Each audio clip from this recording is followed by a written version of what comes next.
Okay, welcome to technically day 4, but day 2-ish of actual hiking. So not been a huge amount of footage hiking wise because of Hurricane Helene or Helene or Helen. Say hi, Gadget.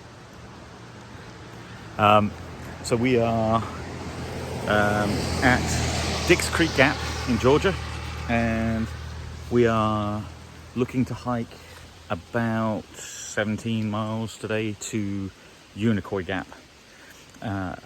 Now, apparently the AT is closed. All the parks are closed because of the aftermath of Helene. So no idea what the state of the trail is going to be like. So we are going to go up and over and see what it's like. We've got and then we are going back to the Green Dragon tonight as like a contingency. So hopefully it's not it's not going to be too bad. It's going to be wet and miserable, as you can probably see, and some people we saw who did a little bit of hiking yesterday further south said that there were lots of downed trees and stuff, but the hurricane didn't hit too bad in this area, so again should be okay. The ATC has put out advisory that all of Georgia, the parks and trails and offices and stuff are closed till at least Monday. It's Saturday today, but we wanted to push on. So Gadget and I are going to start here. Blessings is starting a little further back to go from where she got off, but she should catch up with us fairly quickly. And so then the three of us are going to hike over to Unicoi Gap and then back to Green Dragon tonight. We're about 69 miles, I think, from Springer at this point. So the chances are, assuming that the trail isn't horrific or closed, or that the weather doesn't get worse again, it's supposed to be clearing up over the next few days. But if it does, if it's fine, then we should be heading into Springer in middle of the week. But yeah, with that, as much happiness as we can muster. Gadget was so happy. No photos, please. Anyway, happy hiking, right? Right. So I can already see a pretty decent amount of debris on the trail. Presumably what's been blown down over the last day or so. Nothing too major so far, and obviously it's difficult to tell what is new, what is already been there, but this is cool and atmospheric. The rain is coming down, but we're somewhat sheltered in the green tunnel, even though a lot of the leaves are falling. But yeah, you can see decent amount of detritus on the trail. But hopefully it's nothing much worse than this for us. Okay, seeing more and more signs of blowdowns and debris and stuff on the path. Luckily, again, still not very bad. Just as we get a little higher, seeing a few more signs of what's whipped through. Do want to say that we're seeing that whilst we seem to be pretty lucky down here, not everybody is as lucky. So saw yesterday, and I don't know how this is officially confirmed as far as I can tell, but so Irwin got really badly hit, and the main bridge that you cross over that goes right by Uncle Johnny's got washed away, and the talk is that Uncle Johnny's has also been destroyed or washed away, which makes sense because it was right on the river, and if the bridge has gone, then Uncle Johnny's would have definitely been like close to that. So hoping that everyone there is okay, the community, the people at Uncle Johnny's, any hikers, obviously hoping they're all okay, and hoping that they can recover, rebuild, and it's not too devastating for them. Also hearing that Hot Springs is pretty devastated. So again, the river went, the French Broad goes right through Hot Springs, and apparently that's at the fourth highest, or it was recorded to the fourth highest height of all time, or since records began, before the meter washed away. So like presumably it's gotten higher than it was when they last checked. So again, hoping everyone in Hot Springs is okay. Hearing that Damascus is pretty badly hit, again by the river. So hoping everyone there is safe.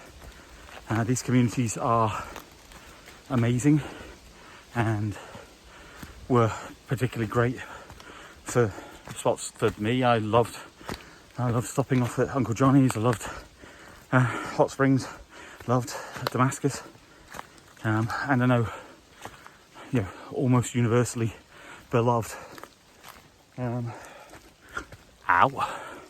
So again, hoping people can recover, rebuild. This is no joke. I think Virginia has declared a state of emergency. There are people without power all over the place. So, again, just hoping that everyone is okay. I know there have been deaths and stuff, and so, rough. Again, feel very lucky that this trail's not too bad, and part of the reason that we're out, taking our time and being very careful about this is because in case there's anything dangerous out here and we have to get off. We are not taking it lightly, the conditions. We are not wanting to put ourselves or anyone else in any danger. We don't want to be rescued. We don't want to have to put people in the need to rescue us. So we'll obviously keep gauging the situation and see how it goes. At the moment it's fine. It's a little wet. The path, the trail is a bit covered in debris and stuff, but nothing too crazy. Obviously there is the potential for landslides and down trees and all the other stuff, and we'll just see what it looks like. I have my tent, waterproof stuff, my sleeping bag liner, my puffy. So I have stuff in case the worst happens and we have to hunker down somewhere up here. Gadget is carrying her sleeping bag, or sleeping bag liner, and waterproofs and stuff again. Blessings has got her liner, and we've all got plenty of food in case the worst happens. But again, we're not anticipating being stuck out here. We just wanted to make sure that if worst case scenario, we could hunker down somewhere and be relatively okay. But again, thoughts with everyone further north who is severely impacted by this, hoping it's not too bad, and hoping that where it is bad you can recover and rebuild quickly. Good luck. Yeah. Gadget. There are a bunch of spider webs. I think we're like Nah. one of the first people coming through here. Now here's a good one. Okay, well that did not work out. Okay. We're doing great here. Gadget is an excellent trail maintainer. Look at that. First time. Who's your daddy, Trail? Me. It's me. I'm the daddy. Okay.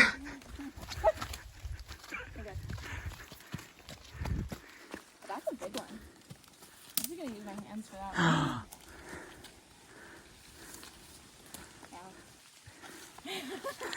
Bad idea. Excellent trail maintenance. And I know it looked like she threw it at me, but she definitely didn't throw it at me. Definitely not.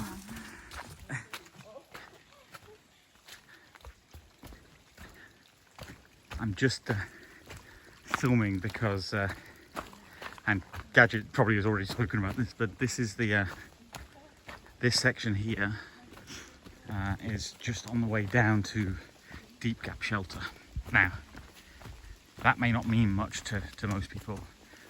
Deep Gap Shelter was a shelter that Gadget and I didn't stay at.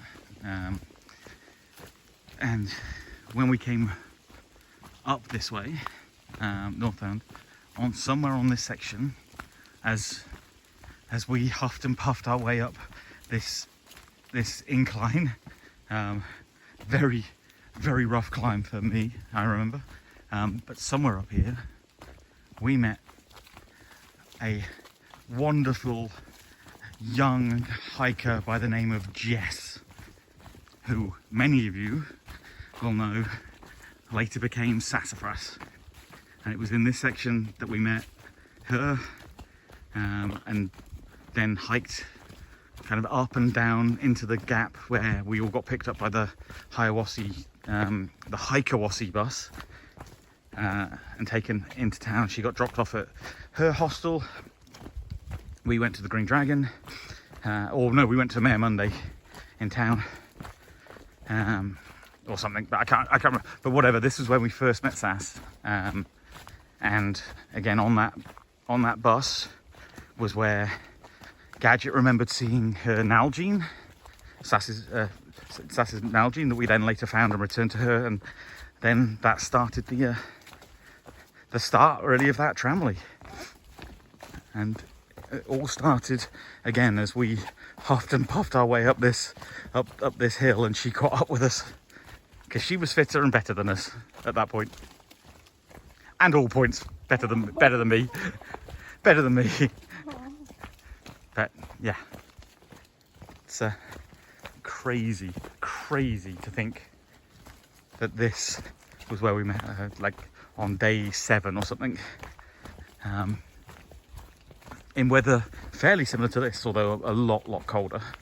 We'll get to Addis Gap at some point fairly shortly, next hour or so maybe, but yeah, Gadget and I camped at Addis Gap. I was too tired to walk up the hill. I don't know if Gadget had the gas to get up the hill, but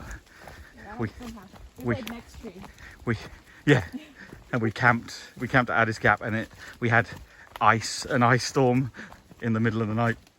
We woke up at like 4 a.m. to rush to the shuttle, and all our tents were covered in ice. Bro. He attacked me. Look at the size of this. Can you get it good on your video? Kind of. Holy moly. Jeez. Did you get that close to your face? It got it really close to my face. I'm going to put my hand up next to it. I'm trying not to... Here, I got it. Here. Okay. Like, look how big that thing is. It nearly... Like, If it moves, I'm going to scream. It nearly hit my face. Okay, I'm going to go under. Jeez. And this web was all over the trail. That is insane. He's huge. Will you hold this for a second? I'm going to see if I can get him on. Welcome to Addis Gap. This was... Gadget and I camped here in the ice storm. It was insane. And then over here was where someone tried to show Gadget how to do a bear hang. Oh yeah, and he was like, "This is how you do it," and you get it every time. Every time. And then the freaking first one, he didn't even get it. And in case it hasn't been mentioned, or in case some of you have forgotten, Gadget was like the best bear hanger out of all of us. Like, she got her bear hangs like almost all the time really quickly. And that was the first time that, like, the next morning my bear bag and string was frozen. Yeah. And I actually fell on my butt trying to get it off. Yeah. And I lost my pad here. But yes, here, the infamous 0.5. So it says water is 0.5 down there, and it's the longest 0.5 we've ever walked. Ever since that point, we've always been like, what's the water's carry like? How far off trail is it?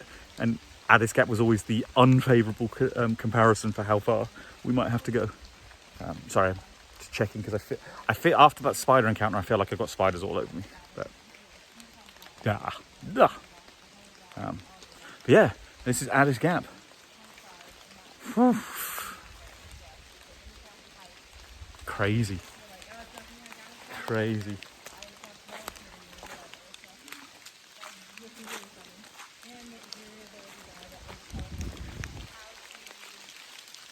Yeah, it's funny to think that was the optimal bear hang option back then. Cool. Okay, I am 90% spider webs at this point. It's just been a whole bunch of those spider webs. But I feel like, and I'm pretty sure I recorded this last time, we are at swag of the Blue Ridge. I do have to say, I feel at least 90% cooler. For having swag. For having swag. Well, that's good. And also because she's not covered in spider webs, because some soccer's gone first. Oh, what happened? You're also not 90% spider webs like I am. Oh yeah, no. But trail. Trail. 90% Yeah. Spider web. Ooh, what's down there? But Maybe yeah. that's where the swag is. Swag or Blue Ridge. Should Do we think maybe it says secret swag? Should we? Let's go check out secret swag. Okay. I'm gonna go check out secret swag. Oh yeah. Oh my god, there's so much swag over here. Actually, it's a pretty cool little campsite. Oh my god, there is a giant spider web here. Jesus. Maybe he is the swag. Holy moly, he is Aragog levels of spider. Holy crap. That's insane. Wow. What a web. Maybe that was the swag all along. This might be the swag of the rig. Dang. Yeah, absolutely Aragog status. Like, check this bad boy out. Whew. Holy crap. He's got web behind Yeah, and in front of him. it's like a double waller. He does. This trail's still super atmospheric. But not too bad in terms of debris and blowdowns. Some sections definitely a little worse than others, but it's pretty good.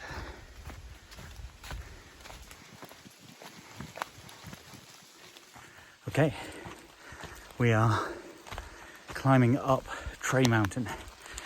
Trey Mountain is relatively significant because it was one of the early absolute butt kickers.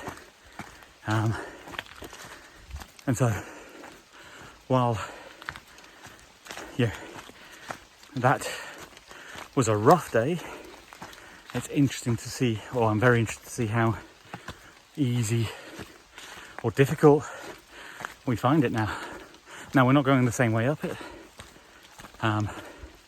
but yeah, it's so, I don't know, cathartic, I guess, to revisit a lot of these places, just like stew in the memories of happier times when we were all young idiot hikers just over a week into our hike, not even at 100 miles yet. So yeah, it's fascinating to see. There is also the fact that when we did this before, it was late February, early March. There was ice and snow and stuff, and most of the trees didn't have leaves on them. And now everything's green, although the trees are starting to lose their leaves again because it's autumn or fall. So, real nice kind of bookend to things. And I think for me, like, a lot of that is the reason for coming out here again, to do this part of the trail where it kicked my ass and I didn't think I was fit enough, and I felt inferior to the rest of the tramily. Nutter Butter, Cheese Block, Rocky, Gadget, Stick, they would all kick my ass, and I'd struggle and struggle and struggle. Didn't think I was ready. I thought, okay, maybe I'll quit. But then it was like, no, maybe I'll try and catch them. And it was all worth it.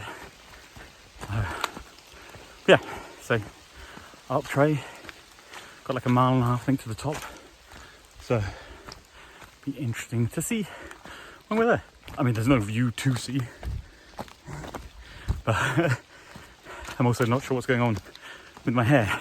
First time I've said that this time on trail.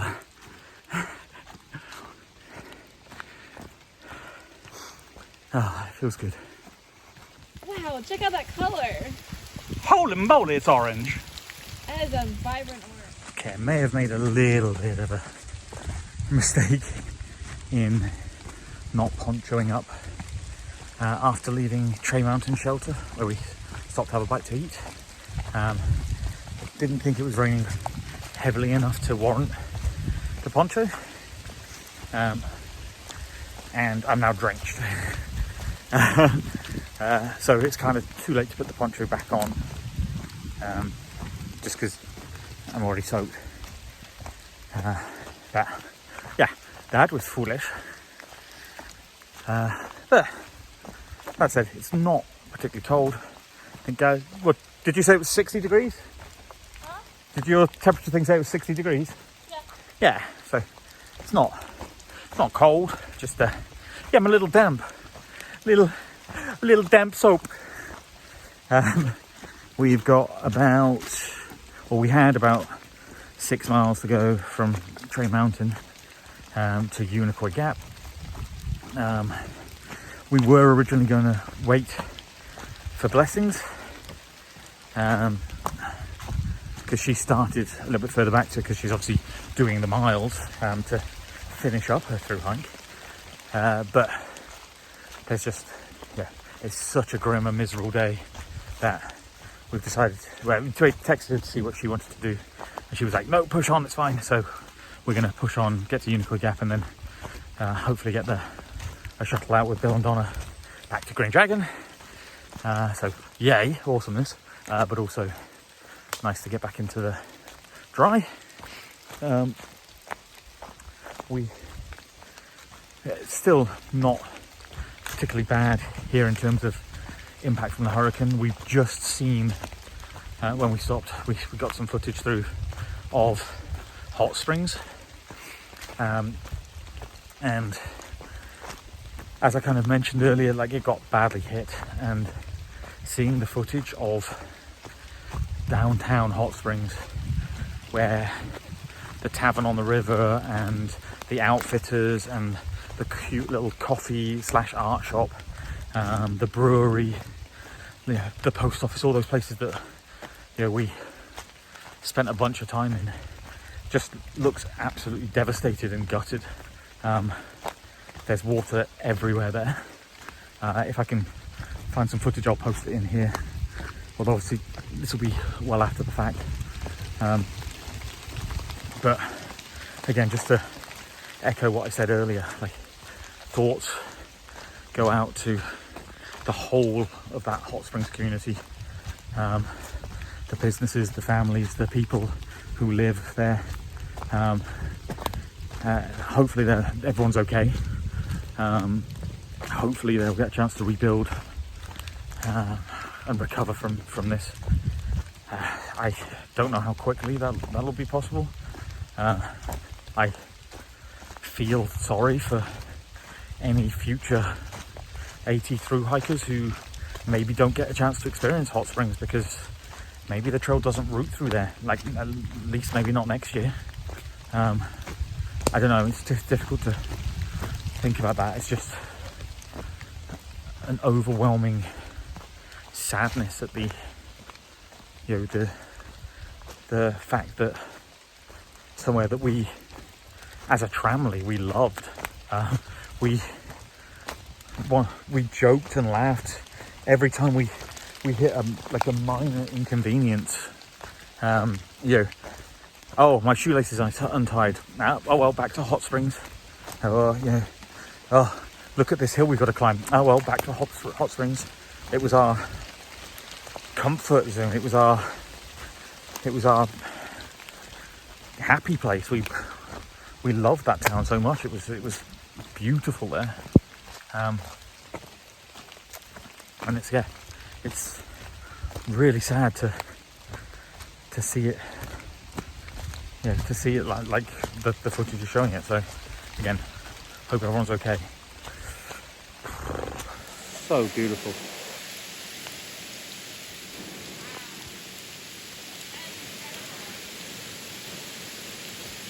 I remember it being cool when we were here first time. And I was just saying, I remember it being cool the first time we were here, but like with all the extra water, it's just amazing. Woo. Yeah.